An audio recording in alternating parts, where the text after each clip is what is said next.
بسم الله الرحمن الرحيم. السلام عليكم ورحمة الله وبركاته.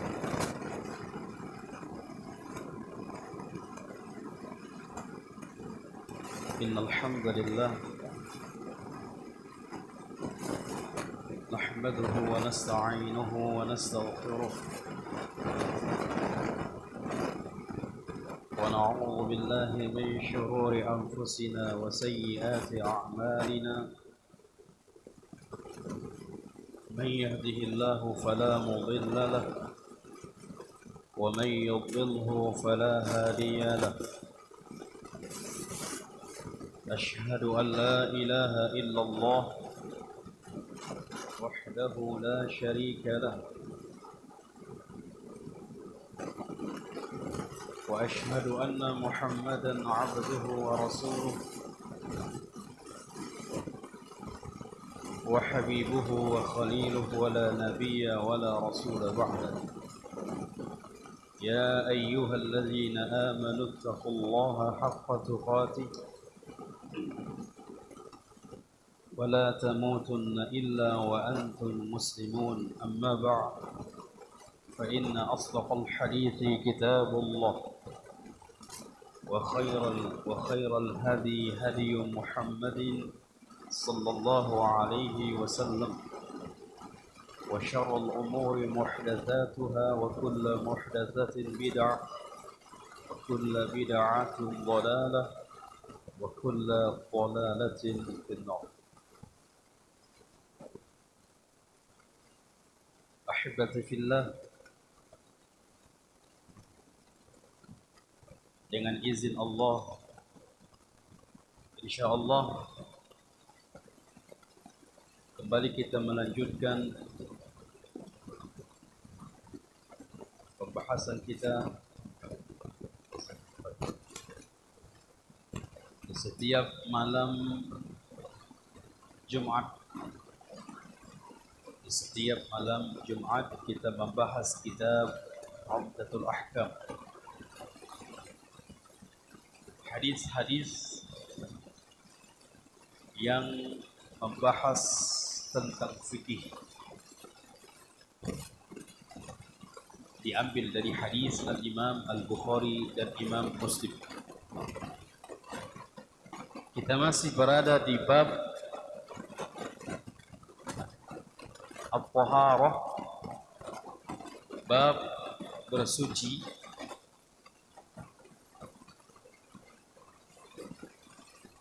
Di hadis yang kedua, kita kemarin sudah membahas di hadis atau hadis yang kedua dari bab Taharah. Bab Taharah, kalau kita lihat, kita hitung sekitar 43 hadis. 43 hadis dari bab Taharah. Setelah bab Taharah, kita masuk nanti bab Kitabus Shalah, bab berbicara tentang salat.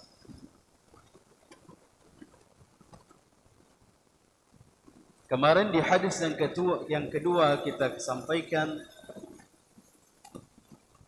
dari Abu Hurairah radhiyallahu anhu qala, dari Abu Hurairah. Siapa nama Abu Hurairah? Abdurrahman bin Sakhar radhiyallahu anhu qala Rasulullah sallallahu alaihi wasallam, la yaqbalu Allahu salata ahadikum idza ahdath hatta yatawadda. La bisighatin nafi, lam di sini la yaqbalu Allah. Lam di sini adalah menafikan, mentiadakan. La ilaha illallah. La ilaha, tidak ada. Mentiadakan.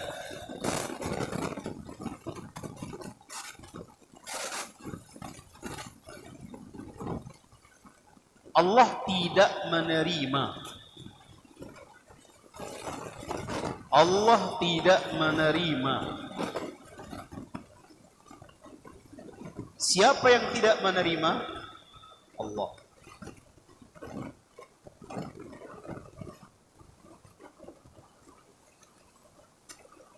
Apa yang tidak diterima oleh Allah?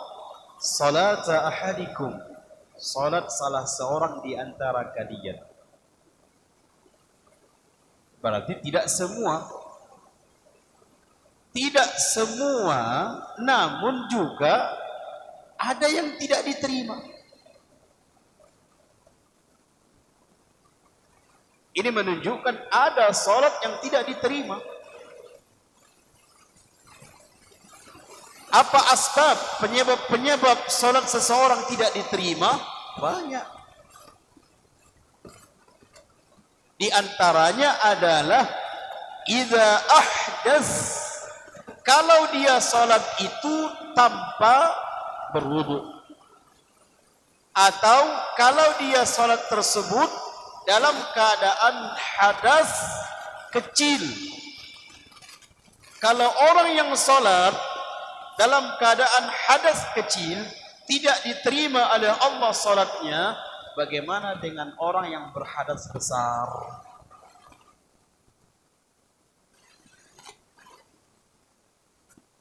Masa ada Ustaz orang salat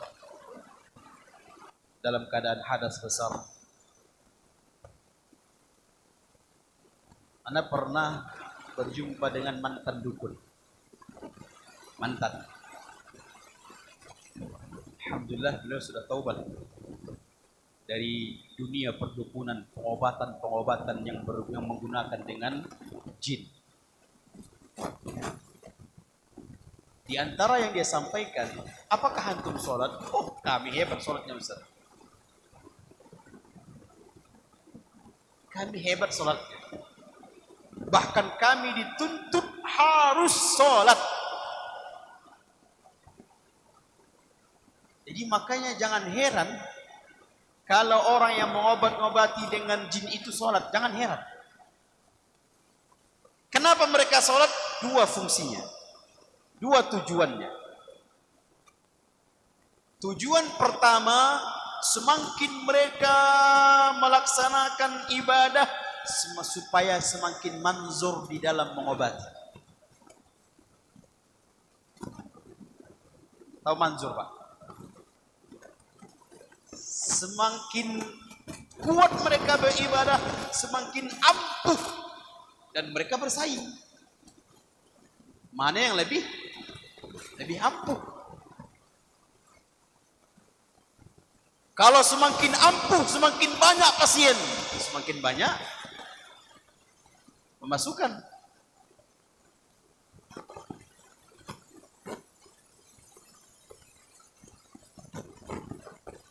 Diterima salat mereka. Salat malam kami, salat malam mereka jemaah, salat malam. Berzikir mereka, tapi itulah syaitan itu. Seluruh amalan yang mereka lakukan tujuannya bukan karena Allah, supaya semakin ampuh di dalam mengobati. Maka jangan pernah terkecoh kalau ada model-model dukun sholat. Itu sudah biasa, itu sudah tak asing lagi. Yang kedua, tujuan mereka sholat bahkan ke masjid Ustaz. Naam, ke masjid.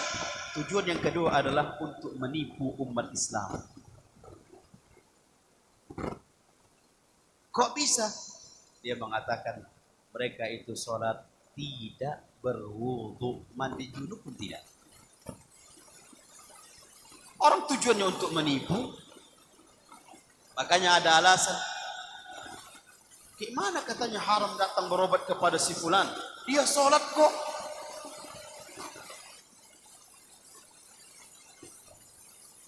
Dia beristighfar kok. Dia membaca ayat-ayat Al-Quran kok. Masa gak boleh?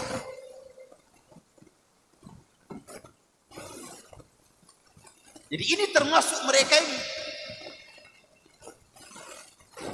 Kalau dia salat tanpa berwudu atau dalam keadaan berhadas kecil, kalau dia sengaja melakukannya, ini termasuk dosa besar. Kalau sengaja melakukannya. Tapi kalau tidak sengaja melakukannya, berlakulah hadis ini. La yaqbalullah, tidak diterima. Tidak diterima di sini artinya tidak sah salatnya.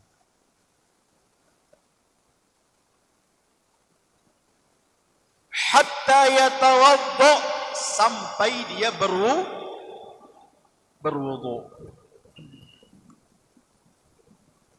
Sampai dia berwudu.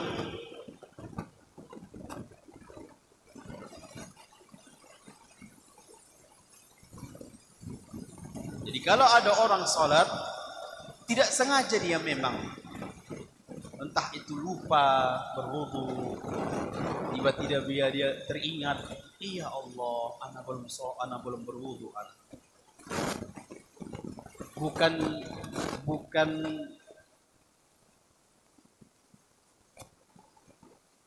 Bukan di sini dia berwudu atau sudah ya? Berwudu atau sudah ya? Nah, ini lain lagi perkara hukumnya. Apakah anak sudah berwudu atau belum? Nah, ini lain hukumnya. Ini jelas-jelas ingat dia benar-benar. Apalagi sudah rakaat terakhir. Ya Allah, anak belum wudu anak. Atau sudah salam.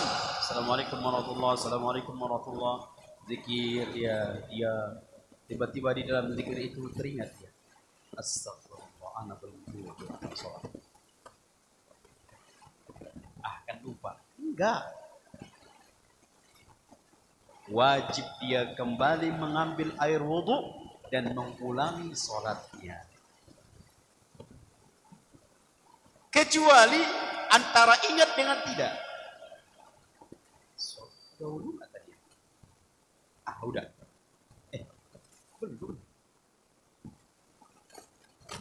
Belum. Tadi dari rumah diulanginya, diulangi dari rumah tadi begini. Lihat kebiasaannya. Kalau memang kebiasaannya itu sholatnya berwudu dan dia benar-benar menjaga itu dan yakinkan sudah. Saya sudah bodoh gitu. Maka dengan keyakinan itu menghilangkan yang namanya keraguan. Dan bisa saja keraguan itu dari waswas syaitan. Atau yang kedua, antara bingung dia, wudu atau belum? Sudah atau belum? Yang tadi dihukumi biar kebiasaan. Dia benar-benar menjaga selama ini berwudu, apalagi misalnya di dalam mandi itu, setelah mandi itu dia berwudu, kebiasaannya seperti itu, maka dia sholat, maka dihukumi kebiasaan. Atau masih ragu dia, maka dia, apalagi lebih condong dia diingatnya kembali, belum berwudu, iya belum berwudu, dah ambil wudu kemudian sholat. Baik. Jadi ini makanya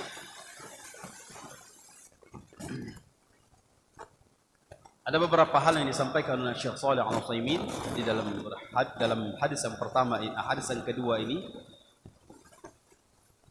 menunjukkan bahwasanya ada salat yang diterima dan ada salat yang ditolak. Ada salat yang diterima dan ada salatnya yang ditolak. Maka ibadillah kita benar-benar menjaga. Yang kedua, semua salat harus berwudu. Mau salat wajib, salat sunnah,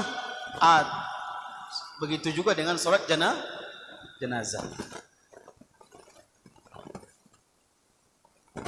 Begitu juga dengan sholat jenazah. Karena wudu itu syarat sahnya sholat. Makanya ada beberapa syarat sah sholat.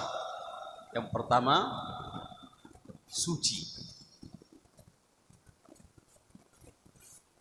Baik suci yang sholat, orang yang sholat dari dirinya, dari pakaiannya, dari tempat sholatnya, harus suci.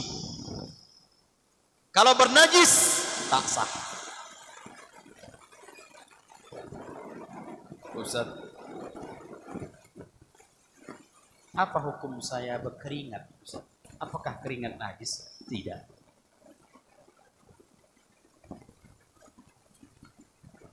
Sesuatu yang najis harus mendatangkan dalil.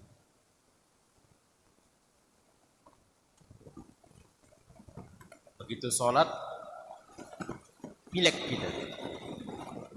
Allah, pada begitu membaca Al-Fatihah, Alhamdulillah, tiba-tiba mengalir air dari hidung. Najis gak itu? Kalau najis batal tuh. Kalau batal, kalau dihukum itu najis sehingga dibatalkan, sulit gak itu jemaah? Ruku makin doras keluar. Sulit. Karena ada sebagian dai penceramah, dan penceramah itu bukan bermanhajkan salaf, dia menghukumi najis. Inilah akibat orang yang belajar otodidak. Inilah akibat orang yang belajar tidak diulang, tidak dari apa namanya? Dari awal, dari dasar. Sesuatu yang najis harus berdasarkan dalil.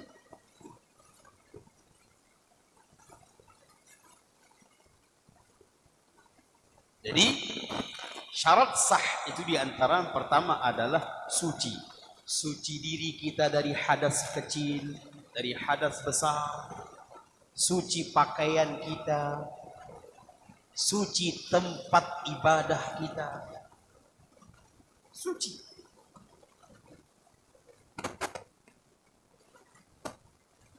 Ustaz,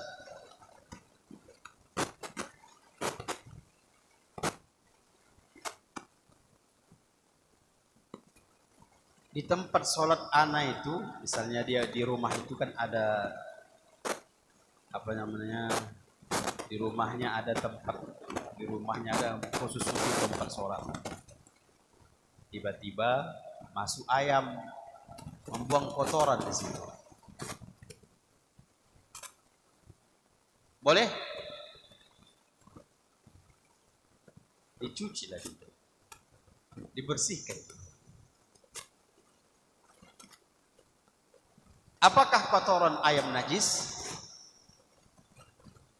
Maka kaidah, hewan yang halal dimakan dagingnya, kotorannya tidak najis. Dan hewan yang haram dimakan, kotorannya najis. Makanya ada hadis meriwayatkan, menjelaskan salat di kandang kambing. Salat di kandang kambing. Ada orang di zaman sekarang salat di kandang kambing.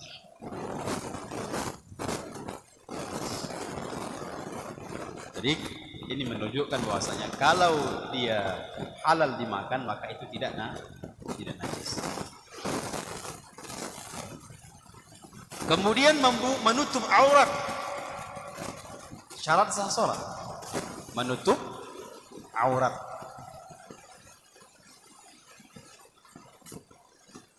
Harus dipahami, harus tahu mana aurat laki-laki dan mana aurat perempuan. Dari mana aurat perempuan itu dan dari mana aurat laki-laki itu? Ada orang bercadar tapi tak berkaus kaki. Berarti nggak paham. Bercadar tapi nggak kaus kaki.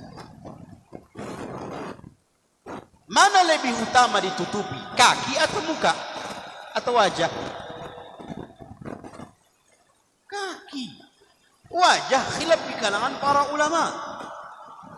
Mengatakan wajib, sebagian ulama mengatakan wajib, sebagian ulama sunnah. Diperselisihkan para ulama. Sedangkan kaki sepakati.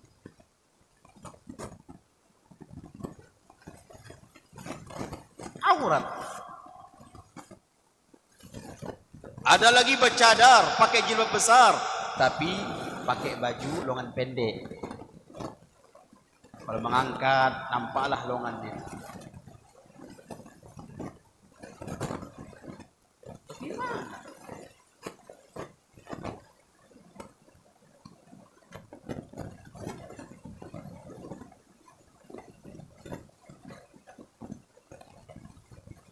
Maka harus dipahami, terlebih kepada wanita, dari mana aurat itu? Dari mana sampai mana? Wanita auratnya ya seluruh tubuhnya aurat kecuali dua. Wajah, kemudian telapak. Makanya telapaknya namanya telapak tangan sampai penggelangan tangan. Lengan termasuk aurat. Makanya dikatakan kafun itu nih. Jadi harus pakai baju gamis ya.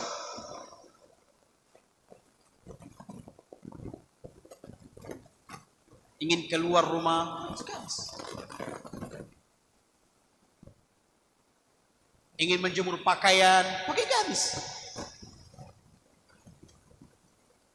Pakai cadar, jilbab besar, lengan pendek, menjemur pakaian. Bagaimana? Kelihatan auratnya.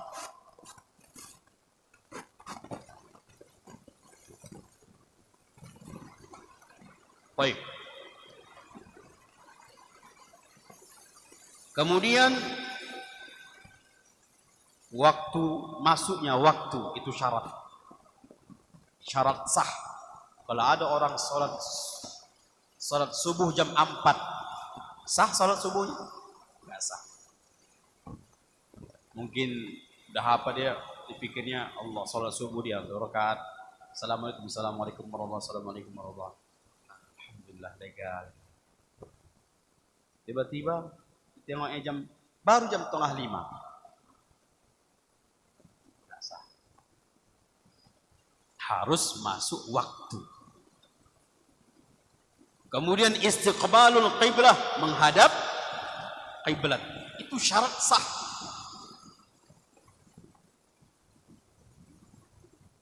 Bagaimana dengan tamakninah? Tamakninah rukun. Syarat sah harus ada sebelum salat. Harus ditunaikan sebelum salat. Wajib di dalam salat, rukun di dalam salat, itu di dalam salatnya. Wajib salat, rukun salat, itu di dalam salatnya. Sudah Allahu Akbar, disitulah ada wajib di dalam salat, ada sunnah dan ada rukun di dalam salat.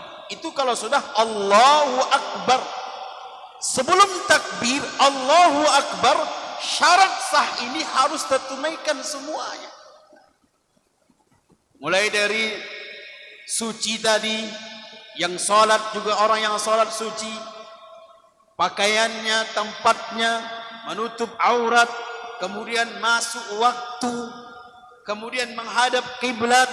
Ini semuanya sebelum takbiratul ihram.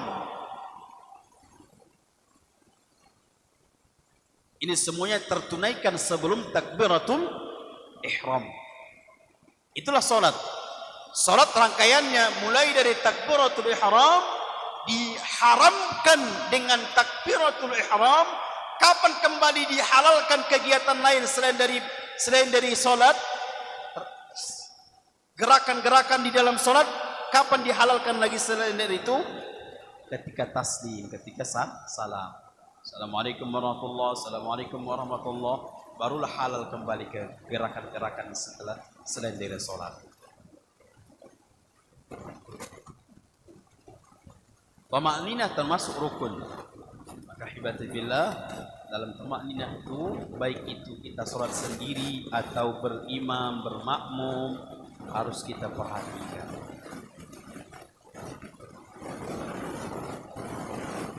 Jangan pula belum lagi habis membaca doa ruku, dia sudah sami Allahu liman hamidah. Belum lagi habis membaca doa sujud, dia sudah Allahu Akbar. Jadi benar-benar perhatikan tamakninah itu. Dan bahkan ada riwayat gara-gara tamakninah tidak diterima salatnya selama 60 tahun lamanya. Gara-gara tidak tamakninah. Kata Nabi SAW, ada orang yang salatnya tidak diterima 60 tahun lamanya. Sempurna rukuknya, tidak sempurna sujudnya. Sempurna sujudnya, tidak sempurna rukuknya. Kenapa tidak sempurna rukuknya? Kenapa tidak sempurna sujudnya? Karena tidak tamakninah.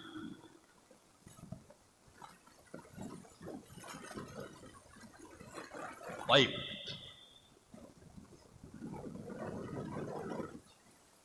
Jadi ini menunjukkan jangan sepele di dalam sholat. Ini perkara yang agung.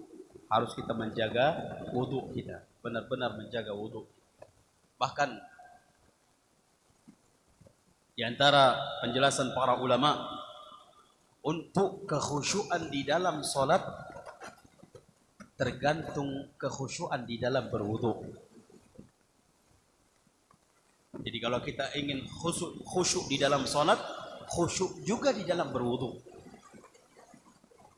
Dan na'am, ketika kita khusyuk di dalam berwudhu, kemudian berjalan ke tempat salat, menunaikan salat, insyaallah itu akan khusyuk. Diawali kekhusyuan dari berwudhu. Baik. Masuk ke hadis yang ketiga. Hadis yang ketiga.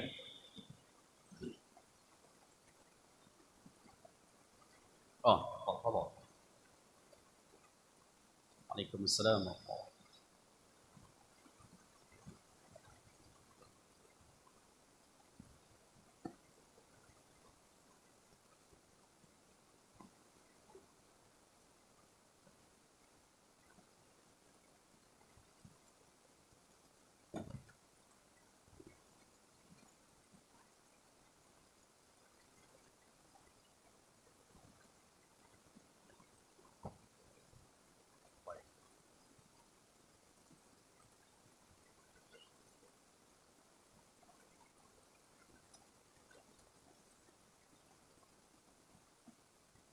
Kita lihat juga pempesnya ya. Kalau pempesnya itu sudah besar, sudah menggelembung dan bisa sampai keluar kalau dia membuang air kecil, keluar dia karena sudah penuhnya.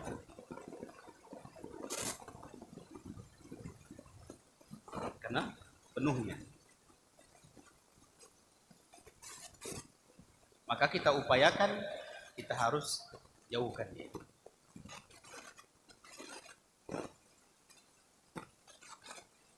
Atau dikasih kode sama ibunya. Allahu Akbar. Sami Allahu liman hamidah. Dikasih kode.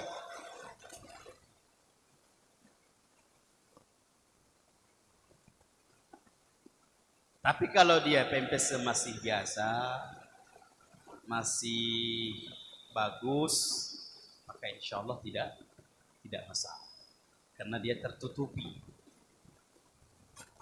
atau terhalangi. Kecuali kalau pempesnya tadi sudah karena penuhnya itu khawatir akan mengenai. Kalau itu diusahakan dihalangi. Tapi kalau dia misalnya masih biasa, maka tidak masalah, karena dia terhalangi. Maka itu juga boleh kita gendong. Tapi kalau sudah penuh kita gendong,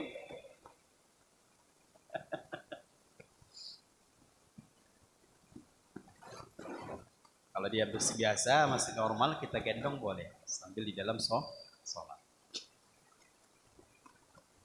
Jelas ini jemaah? Boleh. Masih sekitar pempes. Untuk di kamar mandi. Nah,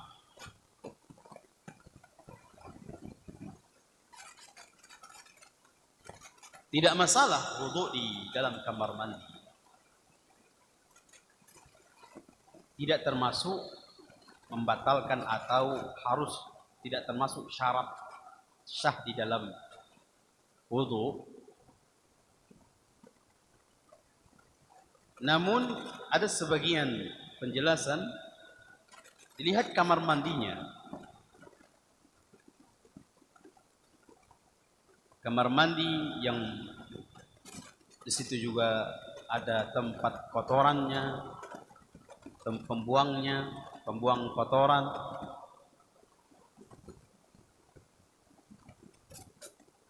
Maka ada hal-hal yang dihukumi sunnah tidak bisa kita lakukan, seperti ucapan bismillah. Seperti dalam ucapan bismillah. Nah, ucapan bismillah sebelum berwudu, di sini khilaf di kalangan para ulama. Sebagian mengatakan sunnah, sebagian mengatakan wajib dalam berwudu. Ada juga mengatakan masih dibolehkan, kecuali kita berada di toiletnya itu. Maka Allahu a'lam, kita keluar dari permasalahan khilafiyah ini, kita keluar dari permasalahan terjadinya perbedaan. Maka kalau kita masih bisa wudu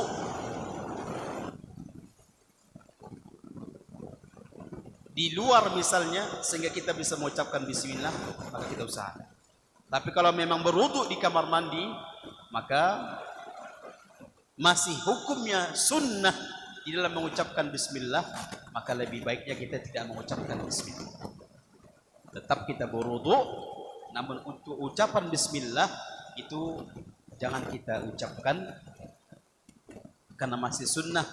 Dan terjadi di dalam penjelasan yang khilaf, kita keluar dari khilaf ini sehingga kita supaya lebih selamat dan juga termasuk sah di dalam berwudu, hanya perbedaannya mengucapkan bismillah saja. Kalau di luar dari kamar mandi kita ucapkan bismillah, dan itu sunnah. Dan kalau bisa kita ucapkan, jangan kita luput dari bismillah. Kan sunnah Ustaz. Nah, walaupun sunnah, apalagi sebagian ulama mengatakan wajib. Sudah ucapkan bismillah. Kalau dikatakan kita wajib, berarti kita menunaikan bismillah, wajib itu. Kalau dikatakan sunnah, kita juga mendapatkan pahala dari ucapan bismillah. Kenapa kita berat? Bismillah, berwudu. Tapi kalau dia di dalam kamar mandi, apalagi kamar mandi itu ada toiletnya, ada tempat pembuangan kotorannya, maka kita keluar dari itu, boleh kita berwudu, boleh sah kita berwudu, sah. Namun jangan ucapkan bismillah. sama dengan mandi junabah. Ucapan bismillah, na'am, khilaf di kalangan para ulama. Namun yang salat janabah itu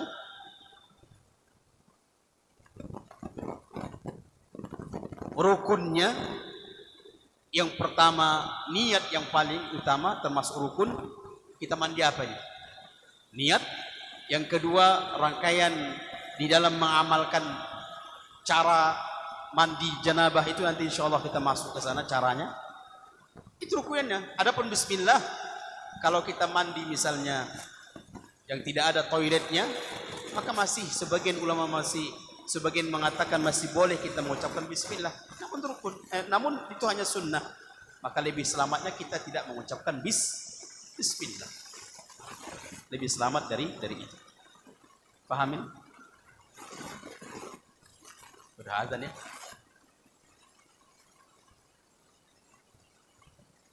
Baik, kita cukupkan. InsyaAllah pertemuan akan datang di malam Jumat. Kita langsung masuk ke hadis yang ketiga. Ke hadis yang ketiga dari Kitabut Thaharah. Baik. Kita tutup dengan doa kafaratul majlis. Subhanakallahumma bihamdika asyhadu an la ilaha illa anta astaghfiruka wa atubu ilaik. Akhiru dawana alhamdulillahi rabbil alamin. Wassalamu alaikum warahmatullahi wabarakatuh.